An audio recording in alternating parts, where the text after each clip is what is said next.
Everyone, and welcome to Friday live stream with a special guest, Mark Watson, who is going to tell us all about Nikon lenses that were made for other camera manufacturers. So this is something that I guess not many people know about, but thank you everyone for joining us today. If it's your first time here, my name is Konstantin. It's a Grace over Smith's channel, and we talk about Nikon cameras and lenses. No digital questions today. So I can see John Hughes asking me about Z8. I can see there was a question about Z50. We're all going to talk about it next week. Next week, I'm going to have a special guest. I'm going to tell you about it later at the end of the live stream. We're going to cover this all next week. But for now, we're going to talk this interesting topic, which I think not many people know about. What do you think? Like, I mean, when you told me about a bunch of lenses, I didn't even know who those manufacturers were. Well, funnily enough, I've been into the shop quite a few times since it opened, and a bit more recently since Becky came to work here. And she once told me she had never seen a Nikon large format lens, industrial lens, in the shop.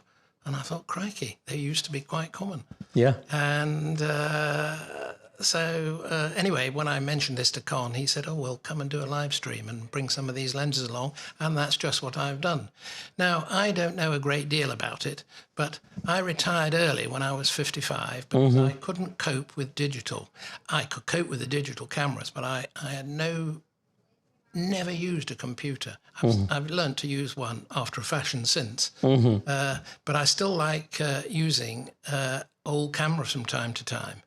So when I was working, and I was working as a heritage architectural photographer, mostly using a Sinar 4x5 camera, and hence that's why I've got all these lenses. You know, that market just went away when digital arrived. So I've got all these now. And since I retired, I've got more interested in the history of Leicas, of Nikons, Sinars, and photography in general, especially with the internet to look it up on rather than actually having to find books.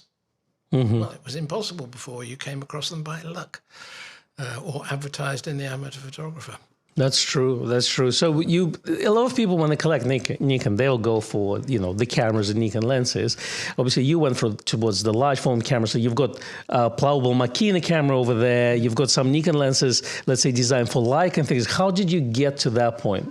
Well, my father had a Nikon when I was a little boy, and he had a Leica when I was a little boy. So when I was a student, in 1972, I blew 169 pounds on a Nikon EL, the world's first automatic reflex, I think. That was a lot of money back in the day. It was, and I bought a micro Nikon because I did a degree in geology. It was fantastic. I used it a lot. And then I bought a 28mm Nikon, and I bought the first, when it came out, 80 to 200mm f4.5 Nikon, and that was 169. No, it was 269 pounds.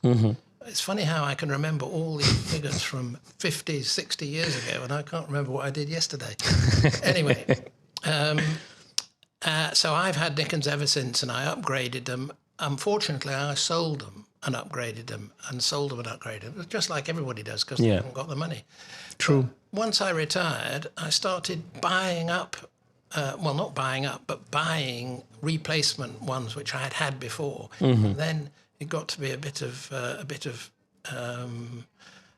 more than that, and I started buying up all sorts of samples, but I did give myself limits. I only bought things which were mechanical unless I'd owned one before. So I like the Nikon pre-AI lenses, which are all metal. I like the scallop focusing rings. So I have virtually no AIS lenses or AI lenses. They're all pre-AI and pre-AI converted with the official Nikon kits. No, but we're getting away from the topic now. No, but it's interesting. So no electronics. No electronics. We got a whole hour. We'll get there. Yeah. But you were chipping them, right? You were telling me that you put some chips on those cameras. And oh, I've put chips on lots of my cameras, yes. They used to come from a place in Ukraine, I think, and you just can't get them now. So that business of chipping old lenses is gone. Of course, the chip only tells the camera what the lens is. Can't tell you where it's focused because there never was any D mechanism. But that's very useful to have, you know, in your digital records, what lens you used. It can't tell you what aperture you use unless you set the aperture on the camera and on the lens separately. But I think it's still worth having them chipped, and once you'd messed up a couple, they were very easy to do after that. Yeah.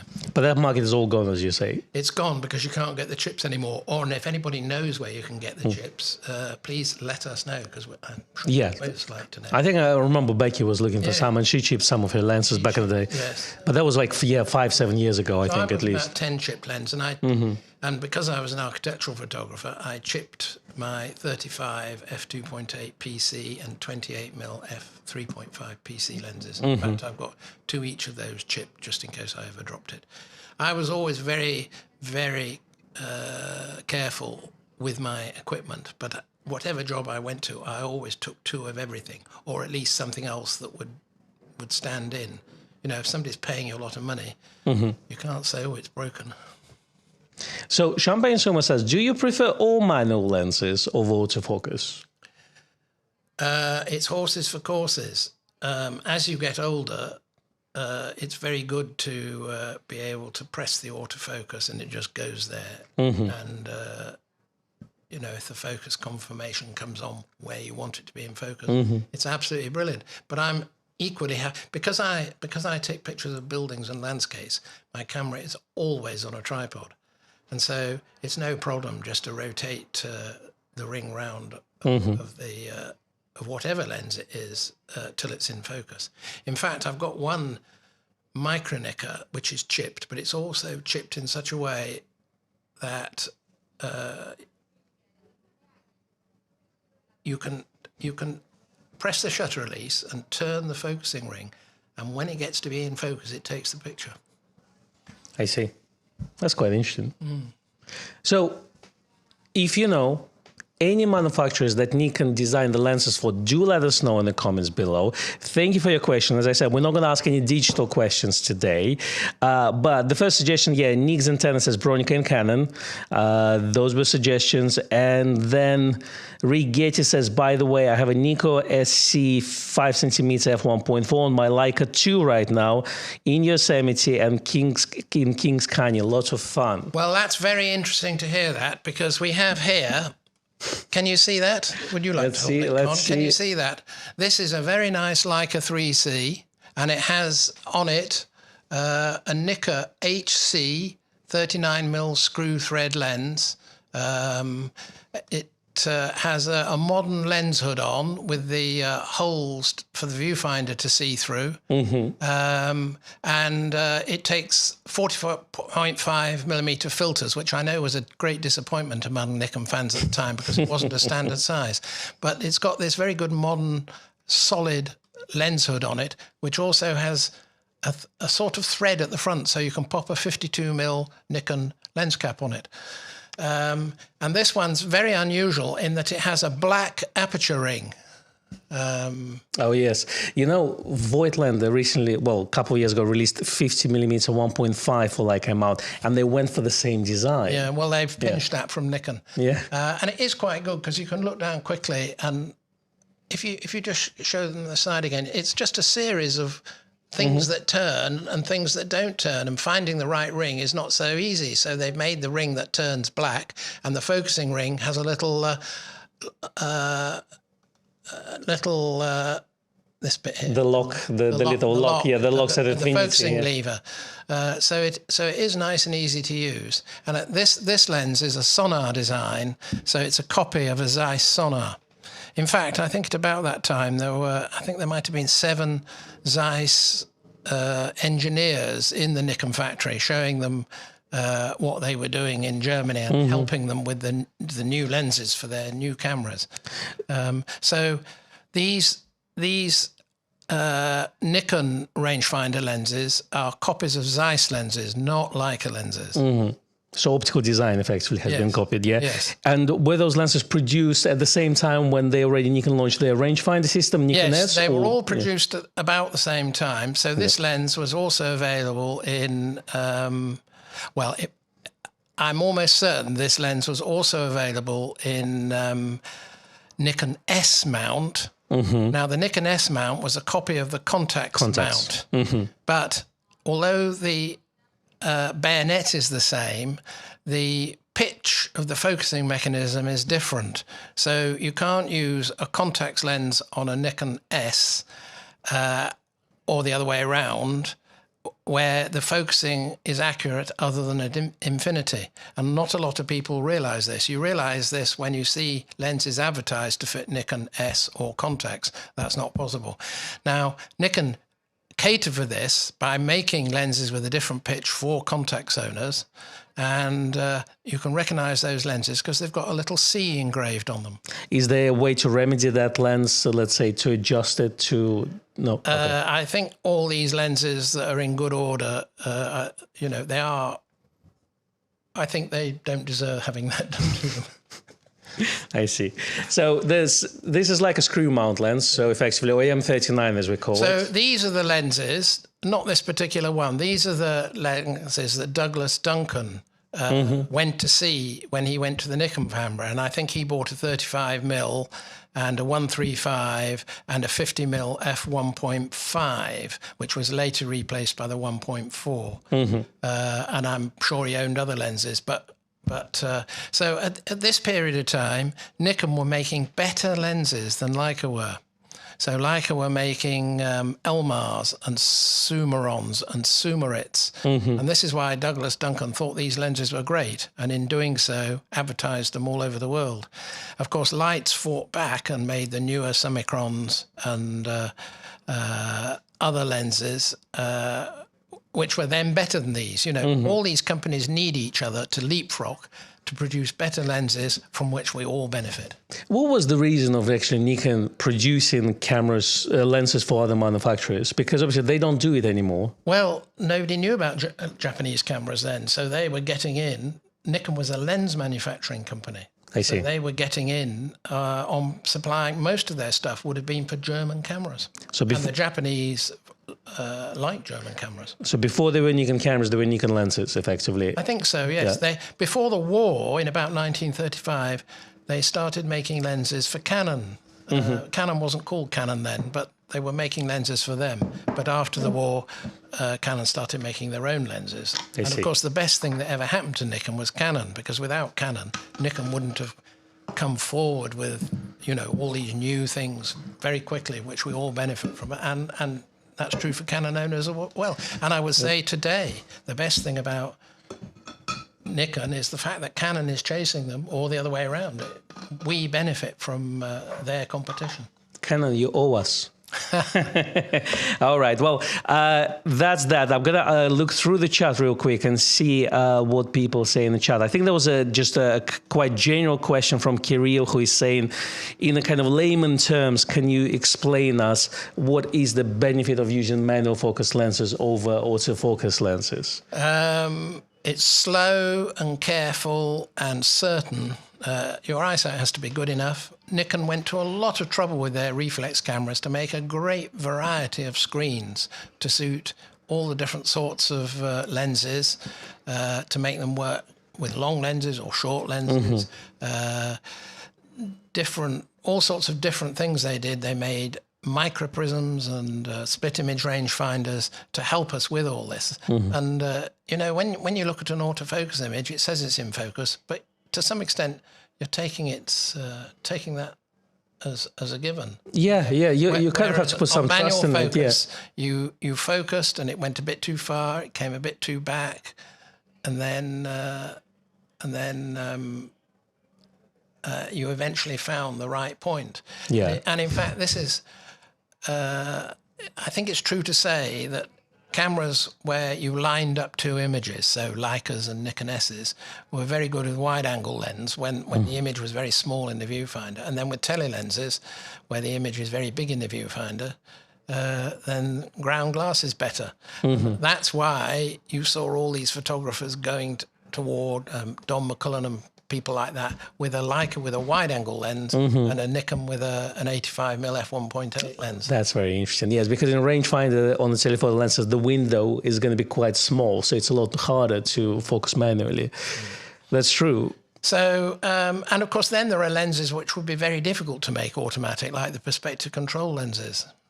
Yes. So you don't have a choice there. And of course, all this was driven by the technology to do it. We know that the first autofocus lenses that Nikon made, the 80 and the 200 for the Nikon F3F, the autofocus wasn't worth having. And it didn't even end it up necessarily in the best point of focus, although the two lenses were very good optically. Yeah, I'm just thinking about the last manual focus lens that Nikon produced, which is Z58 0.95. And it's a big chunk of glass, so it would have to have a probably really powerful motor to drive it, and the lens would probably be quite significantly bigger as well, and it's big already as it is. Well, I think if they could have put an autofocus lens in, they would have done, but they couldn't with the technology of 2 or 3 years ago. Yeah, 3 or 4 years ago now. So they didn't. And in any case, it was a show-off lens to say we can make the best lens. They didn't really expect it's nothing to do with making a profit, that lens. So would you say that, let's say currently, if you're looking at, let's say, autofocus lineup, there's no benefit of using manual focus lenses because technically autofocus, especially on the mirrorless system, not DSLRs. I think so. I've just had a job in Rochdale Town Hall to photograph the stained glass there. And the stained glass window that I'm photographing is about 6,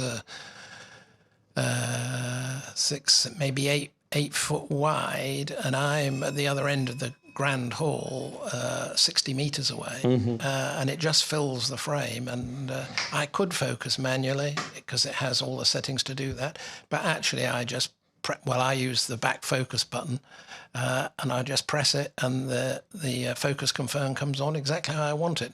Probably just press it a couple more times, because I think when something's come from a long way, it finds it, but it might not be as accurate as it might be. And then if you press it again, I don't think I could make a better job with manual focus, and probably not as good. That's true, especially on the mirrorless, where we have now its focus point on the sensor themselves, and obviously on SLRs we have effectively got a mirror, and it's a half transparent, so light goes up the viewfinder, but also it falls down on the AF chip. And again, can you trust autofocus chip 100%? Well, we found out when we went towards the 800 series cameras, I think, because a lot of those lenses, especially like 1.4, suddenly, if it's slightly out of focus, you will suddenly see it on the image, and you won't potentially see it on 12 megapixel image per se. And that's where a lot of lenses, suddenly a lot of people say, oh, I need to autofocus fine-tune my lens. To fully trust. Well, one of the great things about digital, so we're talking on digital now, which we're not supposed to be doing, but on a reflex camera, for the image to come out sharp on the film needs to be exactly where the focusing screen is, but that focusing screen might not be in exactly the right place, even with the quality of a Nikon camera. And the bearings of the mirror might have worn a bit if your camera is very old. So yes, it's in focus on the screen, but that doesn't correspond to an in focus image on the digital sensor. Whereas on a mirrorless camera, it's focusing on the image, if you like, or where the image is. So if you looked at the focusing scale when you're taking a picture at infinity, it might be miles off, but your image is sharp. That's true. And this is, to my mind, one of the great advantages of a mirrorless camera. Though we all had 10 Nikon lenses, and one of them wasn't quite as good as the others. Yeah. But once you use them on the Z camera with the ZF adapters, they're all equally sharp. That's true. That's true. I'm thinking about other example. I mean, as we said, autofocus lens is probably the right way to go right now. But I'm thinking about, I do a bit of street photography, and I have a 28mm. And, I shoot at 500 of a second on my film, at f8, generally, everything is sharp. If I would use autofocus camera, and obviously autofocus cameras are nowadays really fast, but let's say even if I would have, let's say, the first gen Z7 or Z6, it would struggle to autofocus when I'm trying to get a very fast shot. So you pre-focusing effectively and what's called hyperfocal distance, effectively, using that, it's much better than using autofocus in that particular scenario. So there are pros and cons, but I guess there are more pros of using autofocus lenses in most situations, except very specific ones for manual focus. And the feel is nicer with manual focus for me personally. Yeah, when I was using DSLRs, and I only had one. Well, actually, I had two. My first DSLR was a D3X, which at the time was way ahead of anything else. Pinnacle, 24 megapixels instead of 12, just what an architectural photographer who was looking for details needed. Catalog guys were buying. Got a guy shot for John Lewis and Argus bought two of those bodies, And because I needed a spare body, I had a D800. And, you know, I never took a picture on it because my D3X, which I had for 10 years and changed for a Z7, I've never looked back. You know, about D800E, very simple reason, because you would ask, we had Tony Koffee who used to work, he said D3X any day over D800. And about D800E for a very simple reason, I couldn't afford D3X because it was £5,000 back in the day. It was. And I think D800 was about, D800E was about 2.6. And that's the only reason, Yeah, I had my D3X for 10 years. And the pictures it was taking at the end of 10 years were indistinguishable in a print or on the screen from the current cameras. And people often go, oh, this camera's better than this. But if you can't tell in isolation looking at a print or a screen, it doesn't matter. That's right. And it's an absolutely great screen. All right, let's start to talk finally about not third-party lenses, and Nikon lenses for other manufacturers. Well, Where would you like to start? I think we've done enough on Nikon lenses for 35 for 35 mil. Yeah. So we've talked a bit about Contexes, the other makes of Japanese cameras and whatnot. So we'll go up a stage and we'll go to 120 roll film. How does that sound? The real film format that everyone should shoot, and that's what you can't get on digital because of the size of the film. Over most of my photographic life, I use 35 mil for Kodachrome slides. Mm-hmm. And I used a Pentax 6.7 when I wanted to use negative film. Mm-hmm. And if you were still using film, that's something I'd still recommend it. Anyway, during the war,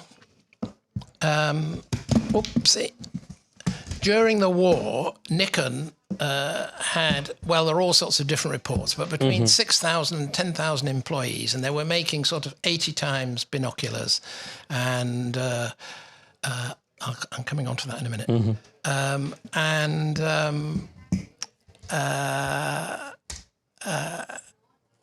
Rangefinders, particularly rangefinders for gunnery on all the Japanese battleships. And of course, they had a lot of battleships. So I think it was mostly Nikon who made this stuff. And I think most of the cameras, aerial cameras, were made by Konica.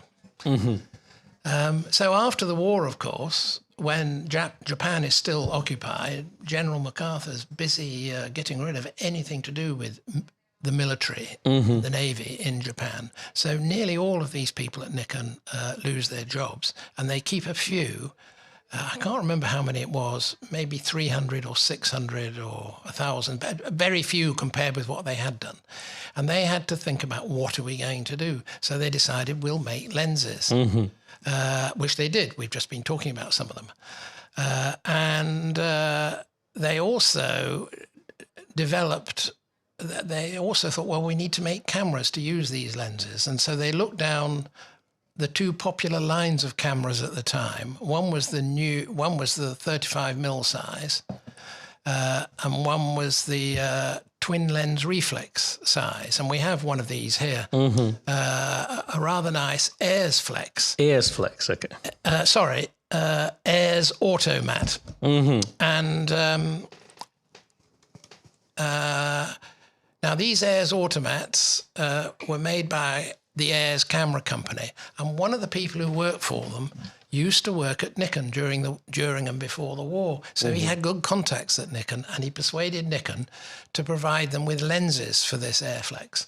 So we'll look at the lenses now, but it has a rather smart lens cap, and you turn it and it comes off. I was wondering how. Much better than anything Rolly ever made. Yes, because Rolly, I think, has a pinch one, isn't it? Yes. Yeah. And so this camera is really a straight copy. That might be a bit harsh. A straight copy of a Rolly Automat probably the first rolling automat after the war. And I think it's they made these cameras for a few years. This one's in about the middle, in about 1955. So it has the rapid wind on. It doesn't have windows for the film. Now there are cheaper ones which are called Airflexes and Airflex Zs. I think I may have got some of this wrong, and they're more like a rolly cord. You could a rolly cord. Without the rapid wind on, and I think the focusing knob's on the other side. Let me see if I can put the picture up of this in there. But it's an interesting one. So this particular lens on this camera it's a 7.5 centimeters, which is 75 millimeters f3.5. Yeah. Well, Nikon would have developed these lenses for their own Nikoflex, and they decided not to market the Nikoflex. Some sources say they made up to 10 prototype Niflexes. I've never seen one. I guess there must be one in the Nikon Museum in, here's the picture. Yeah, it says 1946, named Nikoflex, yeah. Well, this is about the same, this Nikoflex is rather before, so they wouldn't have had any trouble getting lenses sorted out for this camera. Now, during the 1950s, twin lens reflexes were the backbone of press photography and whatnot because they were light and small. There was no moving mirror in them, so they were very solid. But at the end of the 1950s, Kodachrome had arrived and everybody wanted 35mm cameras. And so they stopped making them. They say that in the 1950s, there was a Japanese twin lens reflex for every letter of the alphabet, starting with Airs. What was the reason to have so many twin reflex cameras? Well, they were all looking for something to do after the war, and this was the design that sold. Everybody was buying Rolleis, and they thought, well, we'll go into that market. I see. Of course, they did them by undercutting the Rolleis.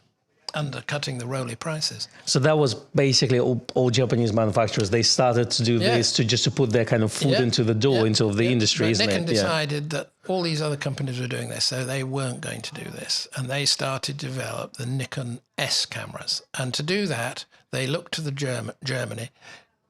Right up until 1970, everything was copying went on in Germany. So they...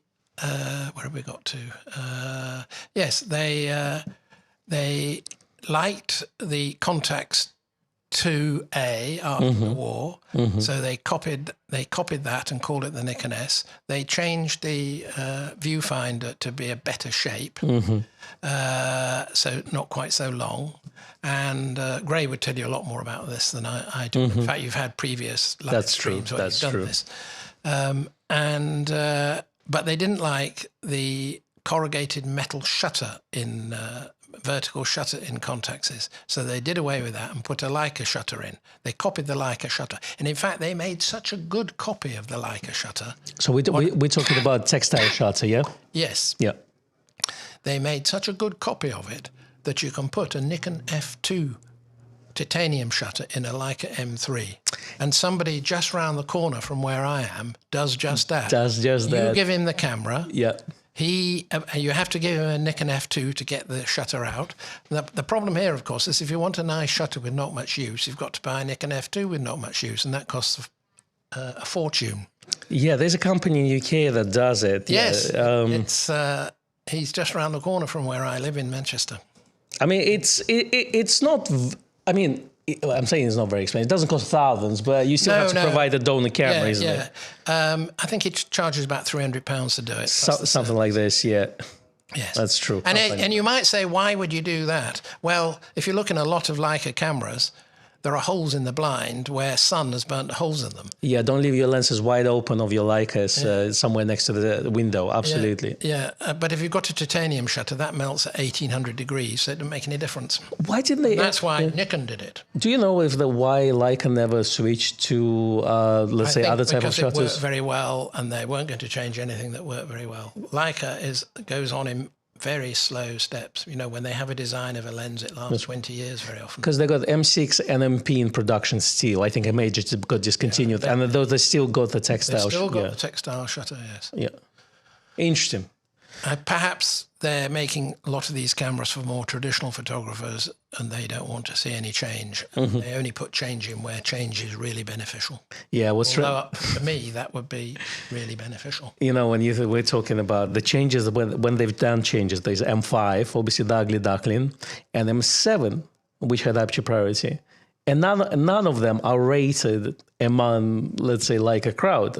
No, well, they both had rather unreliable meters, and the chap who puts the titanium shutters in won't service those two models because he doesn't like to guarantee them. And That's true. Yeah. Anyway, we've got away from... So they've done Nikon S. So that's the story of this camera. They made them for a few years, and then by 1960, they also tried to make an unsuccessful rangefinder camera, and they went bust in about 1960. So we'll put this on one side, and we'll move on to the next medium format camera that wasn't made by Nikon. And that one is on my purchase list. And I'm sorry to hear, Rick, that you're having problems with your Mamiya 7. Buy one of these. Buy one of these, yeah. This is Plaubel Makina. So Plaubel is German manufacturer, isn't it? Plaubel was a German manufacturer, and from between the wars, I think, and then I'm not sure about that, but I think between the wars. And then when the father who founded it died, his son took it on. When his son became an old person, he didn't want to run it anymore, so he sold it to Doi Industries in Japan, but he went on for another 10 years as an advisor, as the CEO, I think. I was surprised because I've read about them, and they say they were making Toyo cameras. I know Toyo cameras, large format cameras, they're Japanese manufacturer, and I didn't know that. Anyway, This camera is partly Japanese designed and partly German designed, and the design is definitely German of the outside. Now, this isn't the first model. The first model was similar, but it was rather smooth, and it had a few other differences. Nice. It was quite successful because it was quite tough. It was 6x7, so not square. So if you have a Hasselblad or a Bronica, or a square Bronica, but a Hasselblad in particular, your negative is effectively not square, it's less. Whereas this is already oblong, and it fitted the 10x8 format, which was what the format that we printed to. That's right, yeah. So you could use the whole negative, and the negative is 4.5 times the size of a 35mm negative. So you've got a vast increase of quality for a lens of similar quality. When you have these cameras like this one, and we'll come on to this again later, I hope, increasing the size of the negative or the digital center does a lot more for your resolution than having a better lens.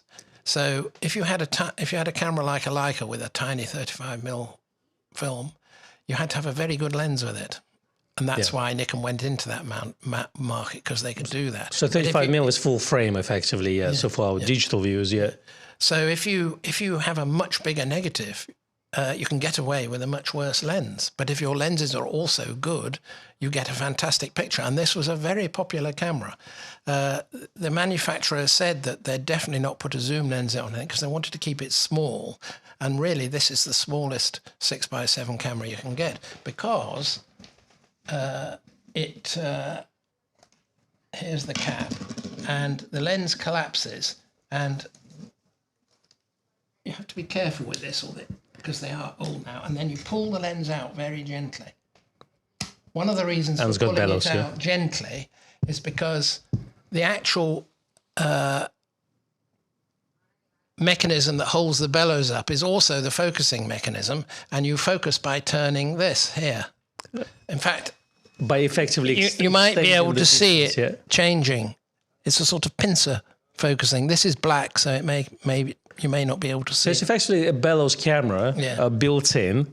But the focusing is done with the bellows and not separately. Not the focusing ring, and not on the lens itself. Can you still replace those bellows? Yes, camera bellows or whatever they call themselves. You can still buy those. Still do that. One of the reasons why you need to be these cameras, when they go wrong, generally the meter stops working, and that's because there's a cable between the front here and the back, and people open the bellows by flicking it open, and after a while the cable collapses. Yeah, you got to look after this camera. Absolutely. Look after them, yeah. Before we continue, I'm going to say thank you to Jay Blue, who says happy Friday to Con and Mark. Thank you very much, Jay Blue. And also Albert Jimenez. He says, I could be mistaken, but I believe the lenses for the Narito 6x6 medium format camera are nearly identical to Nikon glass. Did Nikon contribute to the design of the Narito 6x6 optics? Well, I don't think they did, no. Narito were a firm that didn't last all that long. I think they might have been derived from a firm called Ritrek. I'm just trying to remember. So they made the Narita 66, which you probably know, and all the lenses for that were made by Narita, but Narita did make lenses for other people. Some of the Bronica Zenzanon lenses were made by Narita, even though, or perhaps just one of them, even though it says Zenza Bronica on it. Quite a lot of those Zenza Bronica lenses were made by other firms, Carl Zeiss, Komura. And so I don't think that's right. Now, there used to be a rumor, which I think is pretty much disproved, that when the chap who designed the Nikon F, was it Mr. Fakita? Yes. Mr. Fakita left Nikon. He went to Narita and designed the Narita 66. But I don't think that's true. You know, you can read so many internet reports, and one of the problems with the internet is that you can't verify whether it's true or not. And I think perhaps people thought that because the Narita in many ways was a 2¼ square version of the Nikon F. The prisms came off, you could change the screens, it had lots of lenses, etc., etc. I'm with you. So I think the answer to your question is no. Okay, well, that's very interesting. Not to stir the pot, but you mentioned the size of the film negative and the sensor, and obviously a lot of conversation nowadays goes, you know, the bigger sensor doesn't do anything, or is it just a depth of field and stuff? Can you give us like a definitive answer? Or what I would say about the sizes, both the number of megapixels and the size of sensors in cameras. So basically, we have we'll not bother with the APS-C size and the smaller sizes, micro Four Thirds. But if we take full frame and we take medium format as interpreted by Fuji. So it's what we call micro medium format, 3x44. Yeah, I would say the bigger the sensor is, the better your image, the more resolution your image will have, just like it was with film.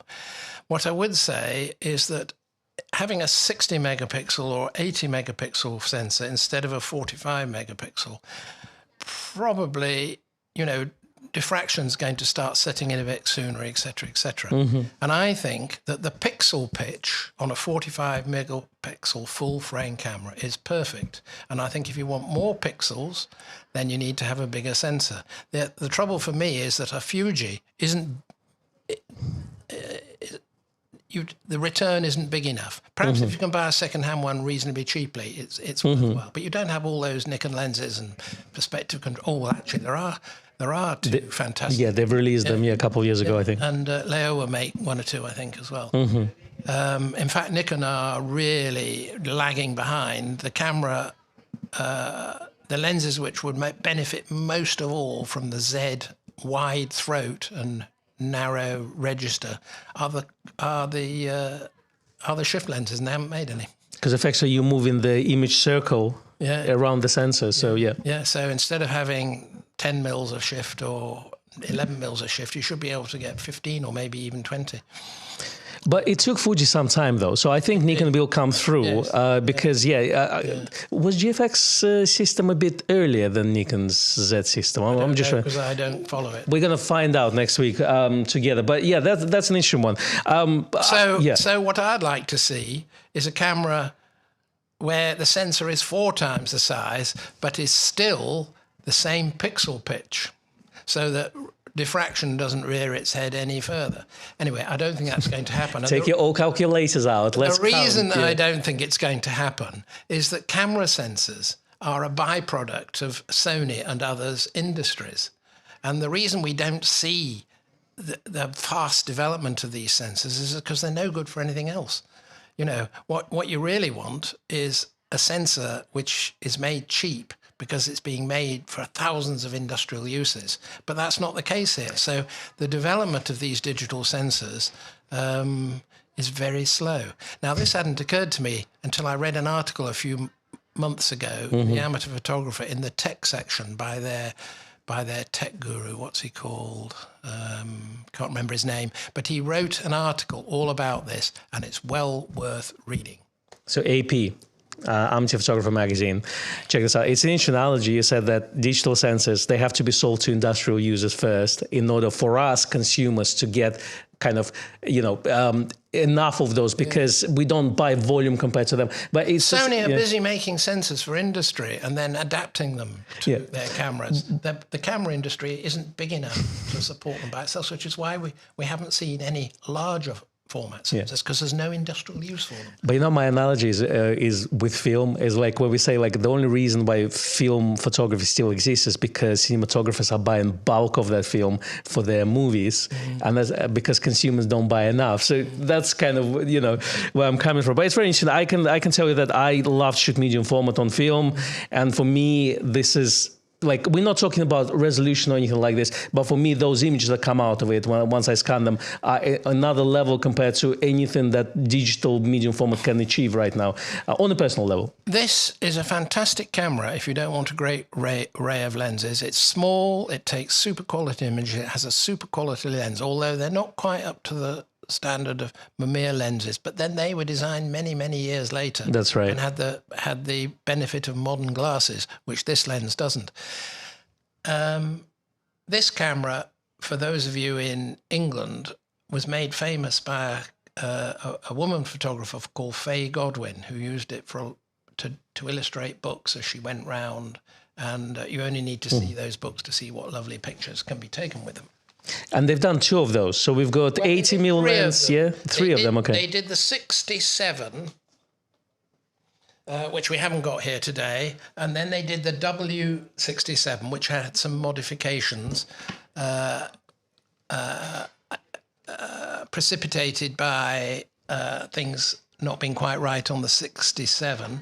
And then after that, they produced this 670, which is the one I've just shown you. Now, this is the wide-angle version, the W67. So, of course, it doesn't come out so far, but it's very similar. And if you had a pair of these, like these, you're in a great position. This one actually has its original Plaubel lens hood, and I do have it for the other one, but it's quite big, so I didn't bring it today. So have a look at that. You have to remember, I don't think you would actually break it, but you're supposed to put them to infinity before you collapse them, because the focusing mechanism is what's holding the lens up. It's a nice bright square patch, which I like. I like the square patches of the fuzzy ones. Now, these were imported into Britain by a firm called Photodvise. Some of you may remember Photodvise, and in England. And that was run by a man called Michael Wheeler, who's now dead. But I remember seeing him at Photography at Work, for those of you who remember Photography at Work. I heard the name Michael Wheeler before, for sure. And in fact, I have his 1985 price list down here. So if we get time at the end, we'll have a look at that. Because you can't actually read it there. Perhaps it's not that exciting. But anyway, at that time, these cameras were in the £1,000 mark. I think, on eBay, they're going for close to £2,000 for the body right now in working condition. Mine were both second-hand, and they were both about £800. That's reasonable. 30 years ago. Oh, okay. That's a lot of money. That's probably more than £2,000 now in today's money. Yeah. Wow. And a great many of them haven't been well treated, and so the meters don't work anymore. Now, I can manage perfectly well with black and white film on the sort of day I'd want to take a landscape, but I'd find it so irritating knowing a bit of it wasn't working. I've noticed it's got a flash sync, so I assume it's got a built-in shutter in the lens. So it's a leaf-type shutter? The shutters are leaf shutters, and they're made by, I think they're I think they're Koppel. Koppel, yeah, they're Koppel. Yeah, that's what I've read. Yeah. So other cameras, the Bronica cameras. The Bronicas. Well, Bronica were the first Japanese company to come out with a camera that could rival Hasselblad's. Optically, it didn't actually rival them, but you couldn't tell on the pictures. You know, if you were a wedding photographer, your customers couldn't tell whether it was a Bronica or not. And they made a wide range of lenses, which Nikon made for them. And some of those were for Bronica only. There were other lenses, like the 180, the 250, the 350, the 500, and the 1000 mirror that they made for the Nikon S reflex housing. And these lenses were remounted with Bronica mounts. Not so many of them, less than 1,000. I don't think any one of those would have had more than 1,000 made. And so they would have been made between 1955 and 1960. I think the f6.3 reflex Nikon came out in 1960. And then in 1965, Nikon came out with another set of telephoto lenses for the Nikon F, the 400, 600, 800, and 1200. And these lenses all fitted into a focusing mount. There were two models of the first focusing mount, and then they changed to the AU1, which was the equivalent of AIS. It wasn't AIS but it was that era. You would have to have focusing unit with them. Yes, that's the focusing unit I'm talking about. So explain me, what does it do, the focusing unit? Does it attach to the lens? Is it going on the body? Or the focusing unit goes on the body, and then the lens goes on the focusing unit. And in order to persuade people to buy all four lenses and to reduce the size of it all, they had one focusing unit for all of them. In fact, there were 4 different focusing scales that came on little plastic gluey things that you stuck onto the lens.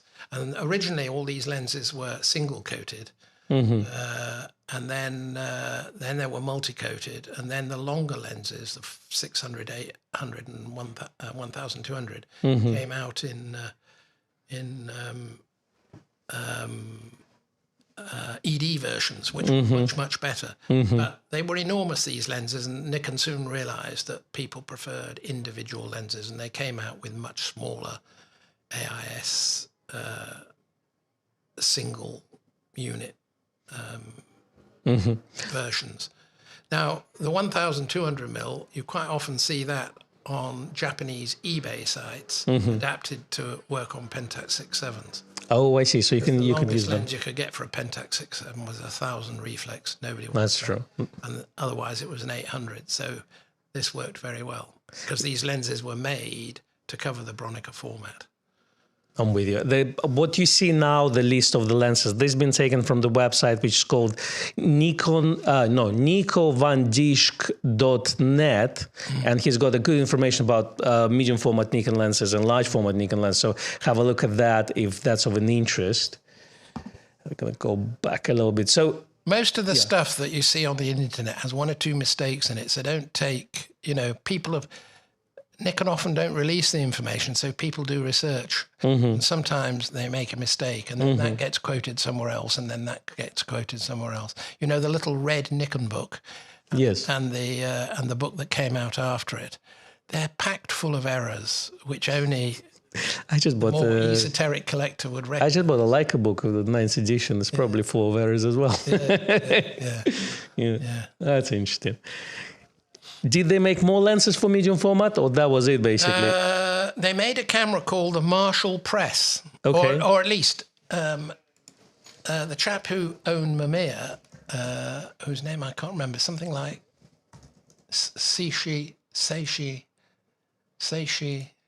I can't remember. Is that one of those? That's it there. All right. They can see all this, can they? I'm gonna save it now, and we're gonna put it on the big screen, so as long as it works, we can get it up and running. So, right. so that Marshall this Press, was a very odd camera, designed by the chap who owned Mamiya, or is said to have been by the chap who owned Mamiya, and it's a sort of bellows camera. And on the back is a roll film holder of the sort that went on the Mamiya press, and it looks like a fairly early version on here, but I bet they all, oh, perhaps that's a slightly later version. I'm sure they all fit.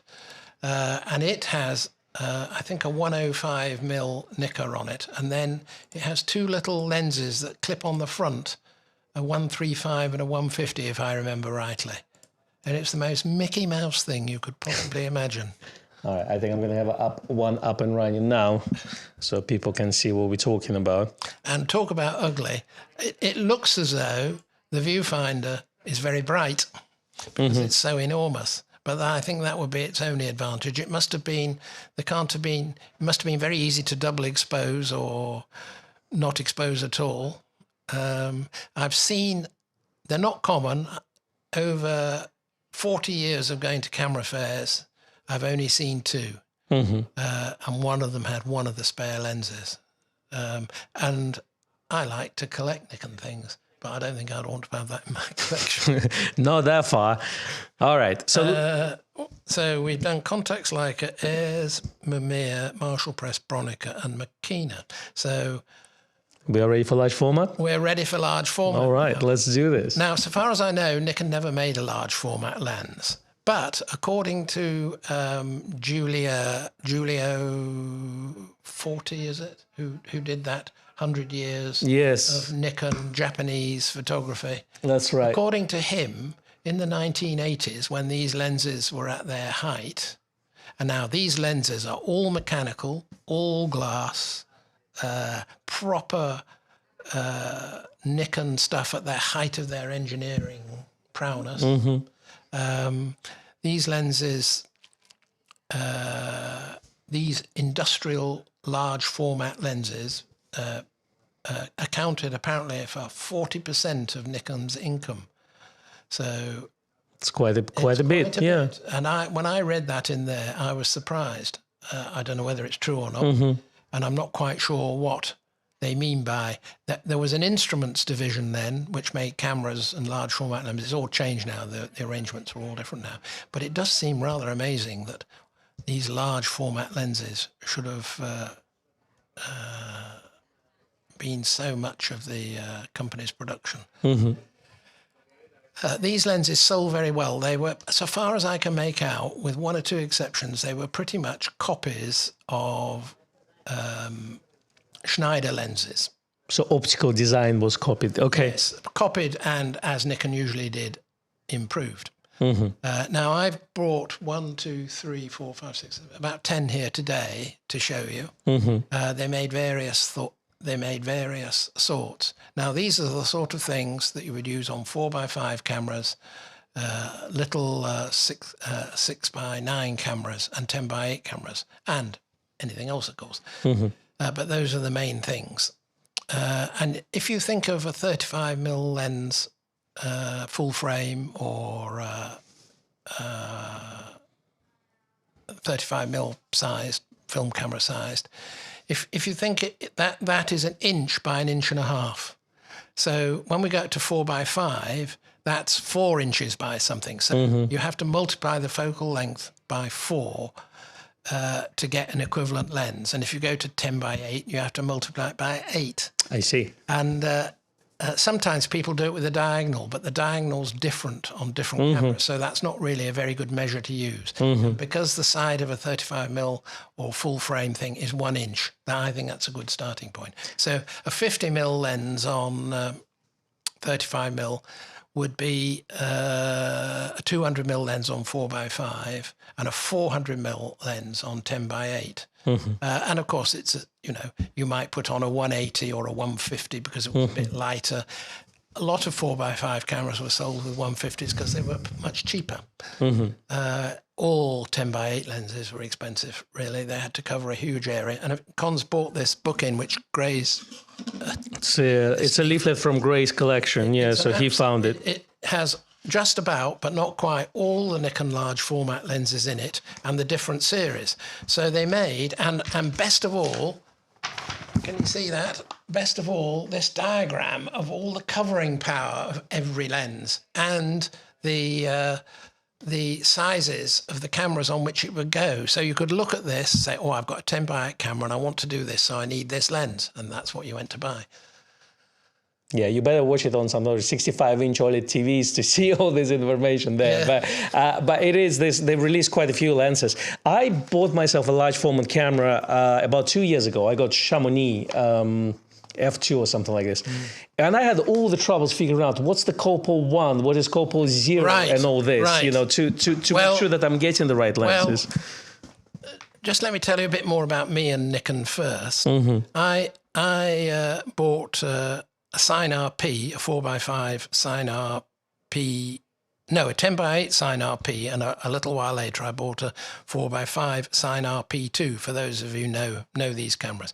Sign R cameras, I think, are generally acknowledged as being the best large format cameras, and anybody who owned a Leica and a Nikon would automatically buy that. There were cheaper ones like Horseman's and any number of others, and they tended to pinch. They all had lens boards on the front in which you mounted the lens.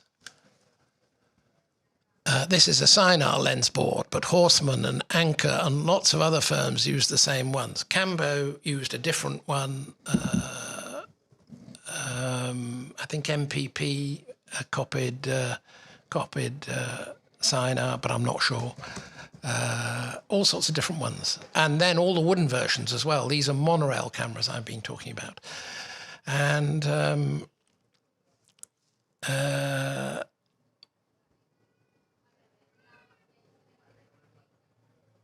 none of these cameras are made today, I don't think, because there's no demand for them. I think you can still get Toyos brand new, but obviously Interpede is making now manufacturing, but they're only cheaper. But like very difficult to get brand new. Lots of made in China as well, I think.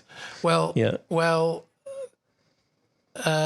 anyway, it's reasonably easy to find secondhand Sign Rs at not too expensive prices, because they were the standard studio camera, and now nobody uses them.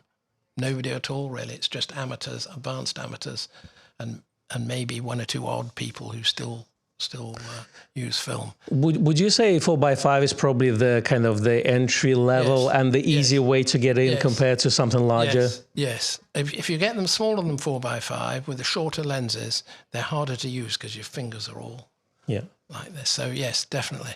And get black and white film instead of color because it's cheaper. So but still very expensive. So I got into this photography. I liked it, and I got into this heritage photography.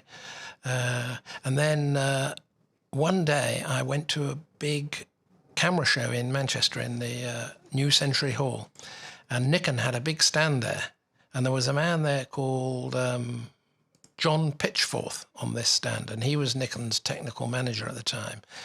And they had a Sign R which Nikon had bought to demonstrate these Nikon large format lenses. And this was of real interest to me. So anyway, I asked him a bit about it. He was clueless. He's still alive. But still clueless. No, I hope not, because he said, oh, well, will you come down to our place at, I think it was 380 Richmond Road, Kingston or something. I'm sure somebody will... Oh, they moved now to Suburbiton, but they used to be in 380 They Richmond. paid for me to go down, and I spent a day showing John Pitchforth how to use all their Nikon large format lenses on a Sign R camera, so that when they came to sell them, they could demonstrate them. So that was a great day out, and I've had a very good relationship with Nikon ever since. And in fact, I met a young chap there called John Clements, who they'd just taken on. He had worked for Olympus before. And so I gave these to them. They got me a nice lunch. You know, the funny thing is, like, the industry is so small. Everyone who works for any camera manufacturing company, even now, they came from different, because, like Richie worked for other brand back in the day, a lot of people came, let's say, from Fuji, Sony's, and they kind of, it's interesting. It's a small industry. It's a small industry. The relationships being formed. I know that one person is married on the employee of Sony. Who works, like it's so interesting. And then eventually, of course, digital came in, and large format photography just dropped dead. And so all the big studios that had them dropped dead as well, because people could do them in small rooms with modern digital cameras. And also they could do it themselves rather than have to go to a photographer. That was a big problem for photographers 20 years ago. Is So there any- Nikon ended up with a very large, well, perhaps not very large, an amount of stock, both in England and in Japan. And Mr. Cad, who has a shop just down the road from here, I bumped into him this morning on the way from Victoria Station. To Alex Falk, yeah. Alex Falk. And I said, "Hello, Alex." And he said, "What have you got in that enormous pack there?" So I said, "You won't believe it, but it's full of large format lenses."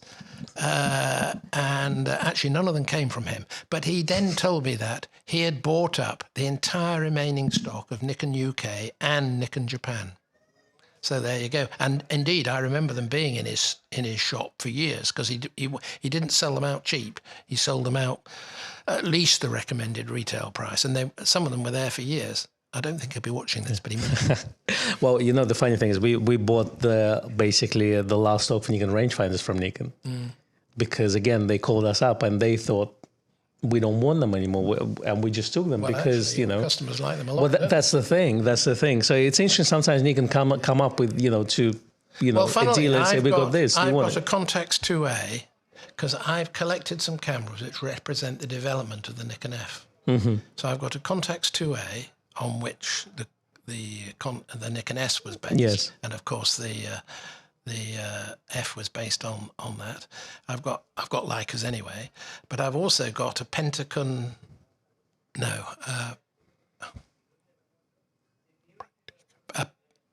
a Practina, and that is the camera that the Nikon system was based on. So you often see, oh, Nikon was the first system camera. Well, it wasn't. Everything that Nikon made, Practina had made 5 or 6 years before. So the interchangeable viewfinders, the interchangeable screens, the interchangeable motor drives, interchangeable lenses. Practina had done all this, and Nikon must have seen all this. And we know they must have seen it because in the Nikon archive, there's a prototype Nikon F, and it shows the little extra viewfinder next to the pentaprism that tells you that was based on a Practina. So I think that's very interesting. I'm going to ask you a few questions now. So first of all, Andy is asking, can Nikon large format lenses be used on the speed graphic cameras? Yes. So we answered that question. You might have one like this. This is a 210 mil thing with a lot of movement, so you can tilt it and shift it. You probably wouldn't run out of movements on a speed graphic. I'm not terribly familiar with them, but I think that would be the case. So we'll just go into shutters again. There are lots of shutter size: 000, 00, 0, 1, 2, 3, 4, 5. And that's something that you learn when you get into large bigger format. And bigger. But there are only 3 of those are used today. That's Nikon number 0, number 1, and number 3. So if it's a small lens, it will have like this one.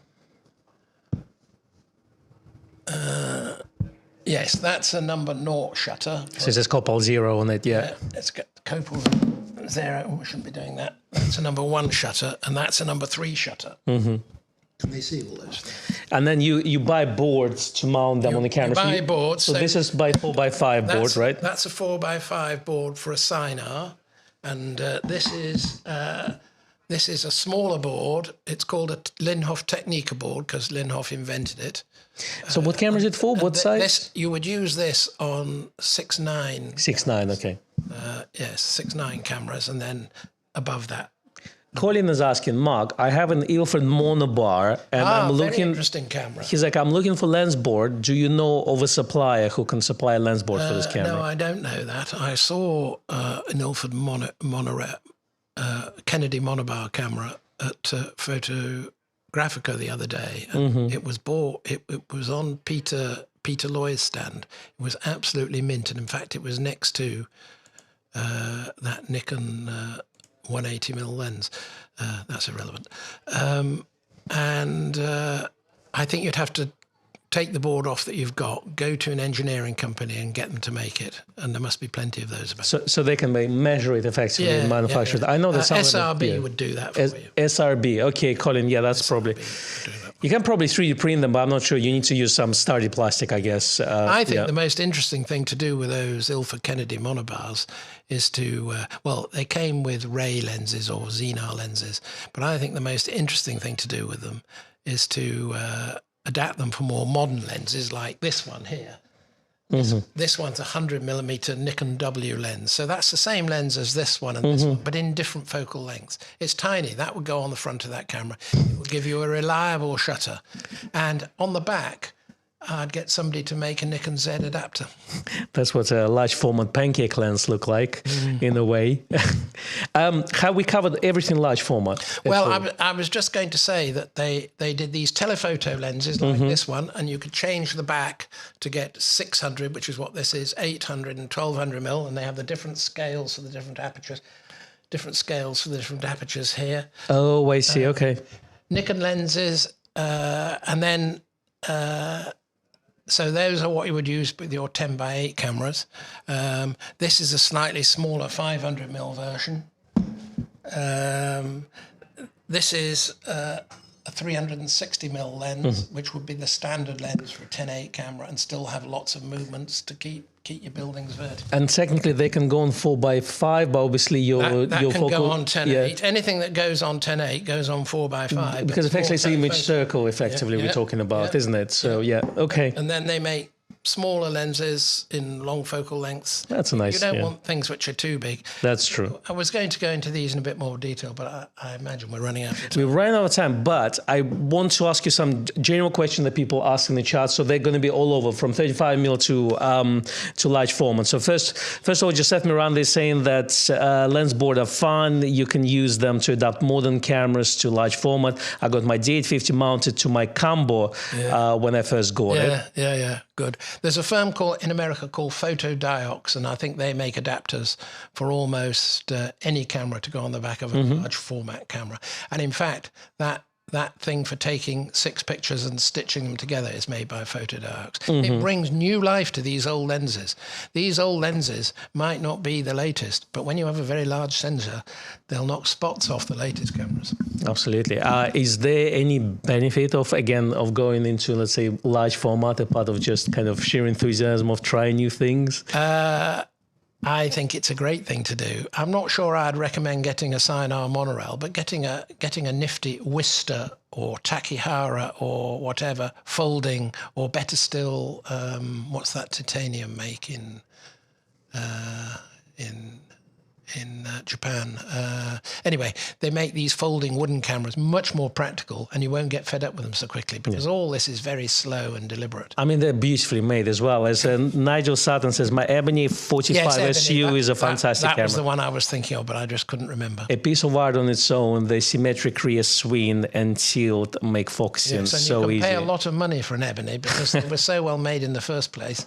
People want them now. The very category of people who want to have a go now, they either have to buy the cheapest, or if they want the best, they have to buy a second-hand Ebony. I'm with you. my window just crashed. But what I'll try to do, there were some questions while we were chatting. Let me just quickly find them here. Let's see. I'm sure I haven't taught Seth anything new today. Arnie says, on my FTN, I have 15mm f2 Nippon Kagaku lens. Love this lens. And then there was just a question. Where was it? That's the thing. It was all the way behind. So now it's probably got lost.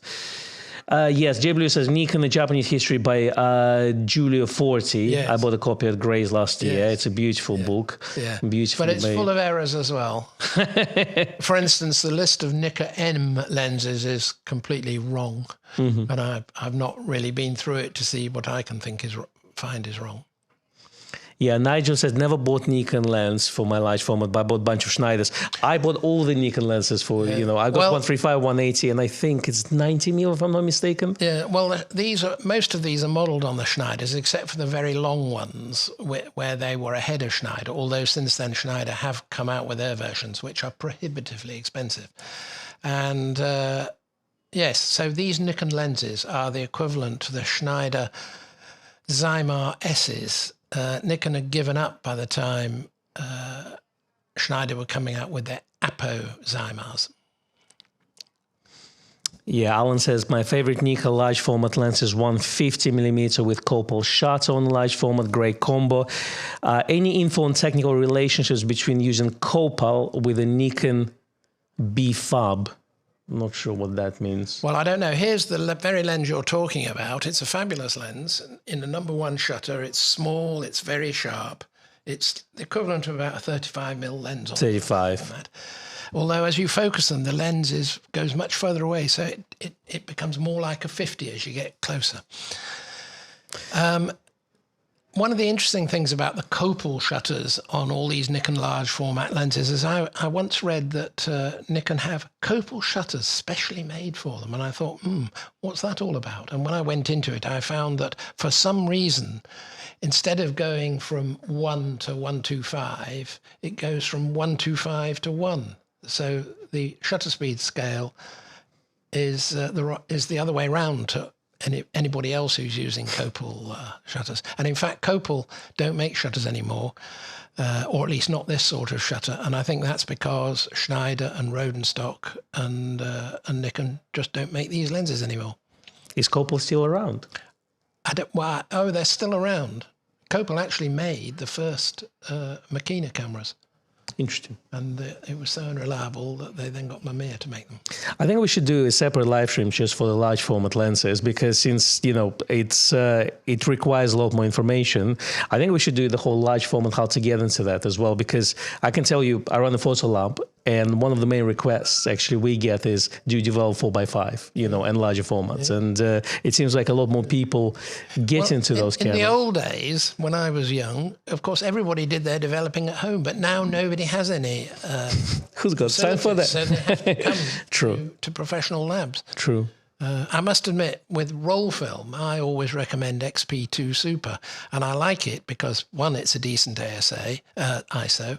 Two, if you get the exposure a bit wrong, it's supposed not to matter. Mm-hmm. Three, it's the processing is identical every time. So it's C41 processing, so it's very standard for color film, basically. And when you get it scanned at the same time you have it processed, you can get that done for small JPEGs or giant 16-bit TIFFs. Good resolution on film, yeah. And you get fantastic pictures from it.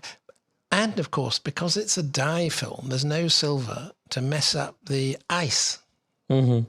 Yes, so ice is digital dust removal. So which means when you scan it on your scanner, it can scan for infrared effectively and remove the dust. You can't do this on black and white yet. Hopefully some will come through.